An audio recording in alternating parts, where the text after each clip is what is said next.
Stop seasoning your food to taste. Hear me out. Now, I don't know about you, but most people I know cannot cook. When I'm heading over to family or friend's house for dinner, I am expecting a great meal about 10% of the time. And most of the time, the only reason why, it's because of the seasoning. Why as a professional group of people do we end our instructional material with finish it how you like it? Season to taste, salt to taste, pepper to taste, it's all absurd. It's all the same and it's frustrating for your guests, your friends, your family, everyone that eats your weirdly seasoned food. And I know Monica and I just came over for dinner. I know this has nothing to do with you. I'm not gonna call you out. Your food is good. I love it, always. Please keep having us over. But could you imagine reading the instructional material for IKEA and it said, finish this shelf how you like it? That'd be absurd. Shelves would be falling down all over the place. So I'm done with it. There's some basics, there's some standards that should just be at the end. Maybe instead of saying season to taste at the end, we can start with some best practices. So let's get moving on some best practices for salt and pepper. First up,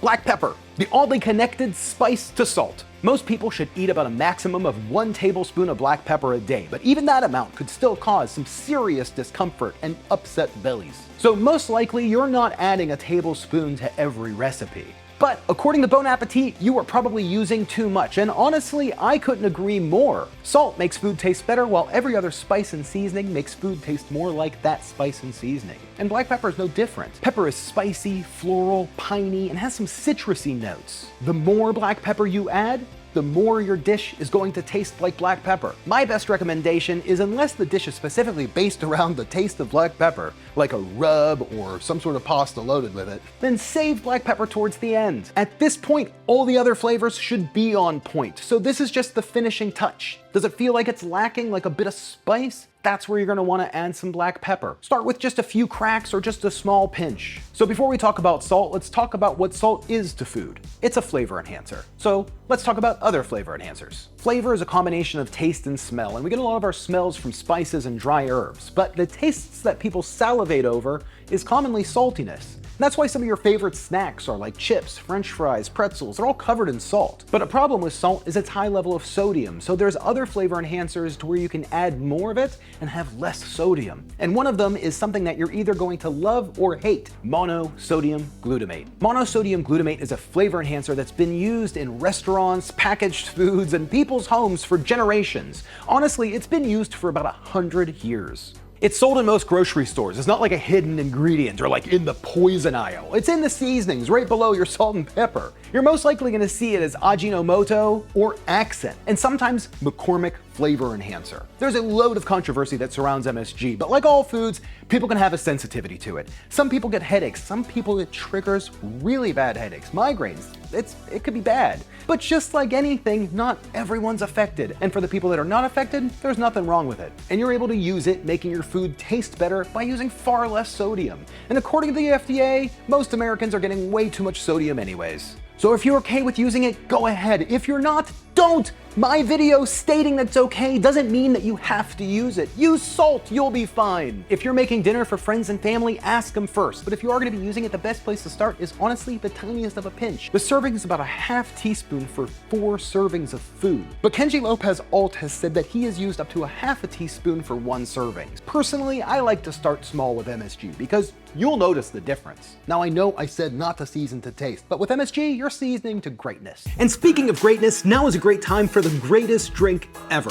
Coffee. Specifically, Trade Coffee, today's sponsor. You all know how much I love my coffee. I've talked about it on the channel a lot. I drink coffee every day, like a lot of you out there, and that's why you need to check out Trade Coffee. Trade Coffee is a coffee subscription service that makes it super easy to get better coffee delivered fresh from the finest local roasters around the country. Essentially, Trade makes it super easy and convenient to discover new coffees. And it's always really, really good. It has some hints of chocolate to it, and it has a little bit of sweetness, but it's not overly fruity, which sometimes some of these specialty coffees get. I've never liked that. When it has just that good coffee taste, I'm really excited, and this is unbelievably good. So gang, try some new coffee, or this. I mean, it even makes a really great last-minute gift. Right now, Trade is offering our viewers a total of $30 off a subscription and access to limited time holiday specials at drinktrade.com/Saucestache. That's drinktrade.com/Saucestache for $30 off. drinktrade.com/Saucestache. So thanks Trade Coffee for sponsoring today's video, but for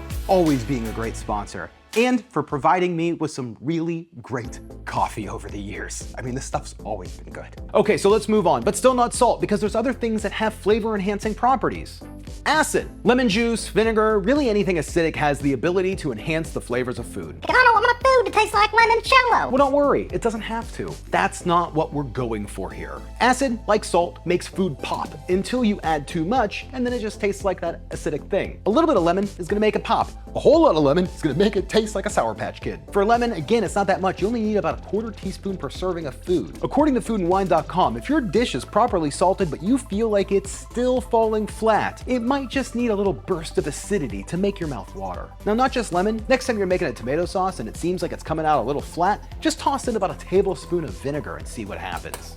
Now, again, you could think of this as a squeeze of a lemon or using vinegar, but what about things that are pickled? Now, there's plenty of flavors of pickles. You toss a pickle on something and it's gonna taste really great, but it might also taste like pickles and you might not like that. So there's other pickled things that you can try, like pickled red onions, pickled radishes, kimchi, it's pickled too. All of them, when you add them to food, are flavor enhancers. With pickled things and vinegar, a little goes a long way. It's one of those things that has a small window of acceptability. You need the perfect amount, otherwise too much, it's just gonna taste like vinegar. So if you need to measure it, about a teaspoon per serving would be all you need. That's the maximum amount. Start with about a 1/2 teaspoon. Now, there are a load of other flavor enhancers. Tomato paste is one of them. If your dish is feeling like it's not that savory, not that mouth-watering, add a little bit of tomato paste. That'll help. Same thing with something like nutritional yeast. And this one's mushroom seasoning. Mushroom seasoning's common in Vietnamese cooking. I'll tell you, it's one of my favorite ingredients. Add a good amount of this to some hot water, like a tablespoon, and you have an incredibly flavorful broth. But just toss this on top of or in anything, and you're going to get a boost of flavor. And now my personal favorite flavor enhancer. This one, sodium chloride. That's actually salt. Stop being afraid of scientific names. Some ingredients don't have fun names yet. I could start calling methylcellulose goo glue or something fun, but no matter what, the name doesn't change the ingredient, and neither does it for sodium chloride. Salt has a very narrow path of acceptability, in my opinion. If you're a home cook, you're most likely not using enough, and if you're a pro chef, you're probably using just that right amount, or maybe a little bit too much. I know earlier I said that the FDA said that Americans have too much salt, but that's because of the junk food. This is the good quality food. You should salt this stuff. Make it taste really good. It took me 12 pinches to equal the amount of 1 teaspoon. You have plenty of room of error. Most people stop at that pinch, but you saw how many pinches it took me to get to the acceptable amount. When you salt food, it actually breaks down and absorbs itself into the food while pushing out some water. That's kind of like the starting process of brining your food. Salt is commonly added near the beginning of a lot of recipes, kind of specifically for this reason. I like to salt my tofu or my mushrooms kind of early on to draw out some of that moisture. And then we're always told to adjust once we get to the end. Did you add enough in the beginning to bring out the flavors? But if you're not a pro cook and you're not constantly tasting food, how do you know what you're adjusting to? Kosher salt, it's my favorite salt. It's coarse and you can easily see the amount of coverage that you have. Don't be afraid of salting, but pay attention, because if you oversalt, there's no coming back. The only thing to do is to make more food or water it down. So I say, instead of salting to taste, salt to the amount that you're comfortable with using. And then add just like a pinch more. It's probably not gonna hurt you. Think about the recipe and how close you are to those guidelines and just see how much room you have to go. But remember, there's a bunch of other ways of making your food pop beyond just salt. And again, you can use all of them with salt. So season away, explore, and add some flavor enhancers to enhance your friends and family's enjoyment of your meal. I have a feeling after this that 10% might go up to 15.